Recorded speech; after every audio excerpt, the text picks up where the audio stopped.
Hello friends, welcome back to our coding inspiration channel. तो आज हम बात करेंगे कि पब्लिक में हमारी एक रेस्पेक्टफुल इमेज कैसे बनेगी। तो कई लोगों को लगता है कि हमारे पास अच्छी जॉब होने से, एग्रेसिव बिहेवियर होने से, या ज़्यादा बोलने से, या फिर लाउड बोलने से हमारी इमेज बनती है या लोगों में हमारी एक रेस्पेक्ट बनती है। तो ऐसा कुछ नहीं होता है।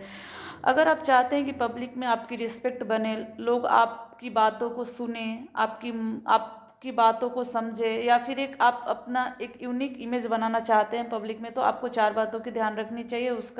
वो चार बातें: हेल्पिंग अदर्स, लिसनिंग डीपली, और भी दो चीज़ें हैं। आप उन चार बातों का ध्यान रखिए जो मैं यहाँ पे लिस्ट में दिखा रही हूँ आपको।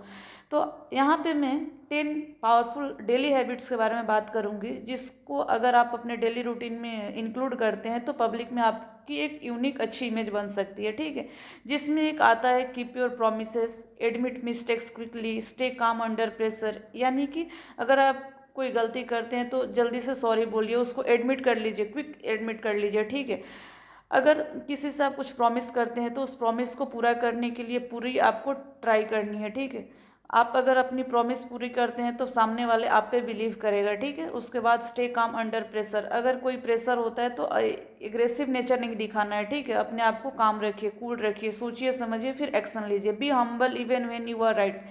ठीक है, अगर आप सही हैं तो हम्बल रहिए।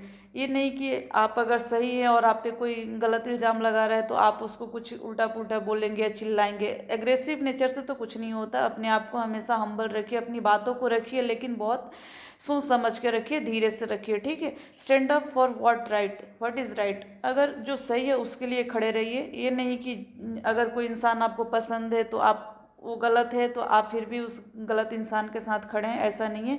जो सही है उसके लिए आप खड़े रहिए। Respect boundaries. आपकी बाउंड्री क्या है ये समझना बहुत ज़रूरी होता है। अगर आपका कोई फ्रेंड है या आप किसी के भाई हैं, ठीक है, आप अपने रिलेशन के हिसाब से अपनी बाउंड्री आपको समझनी होगी कि किसी की लाइफ में कितना हमें इंटरफेयर करना है, कितने बातों पे हमें उनको सजेस्ट करना है, कितनी बातों को हमें इग्नोर करना है। ठीक है, तो अपनी बाउंड्री समझनी बहुत ज़रूरी होती है किसी के भी लाइफ में। ठीक है, उसके बाद आता है बी पंक्चुअल। यानी कि अगर किसी से आप प्रॉमिस करते हैं 10 AM के, तो आप 10 AM पे वहाँ पे मिल जाइए उस इंसान को। या अगर ऑफिस में अगर किस बॉस से आप प्रॉमिस करते हैं कि मैं कल टाइम पे ऑफिस पहुँचूंगा, तो आप अपने बातों पे पंक्चुअल रहिए। Stay objective.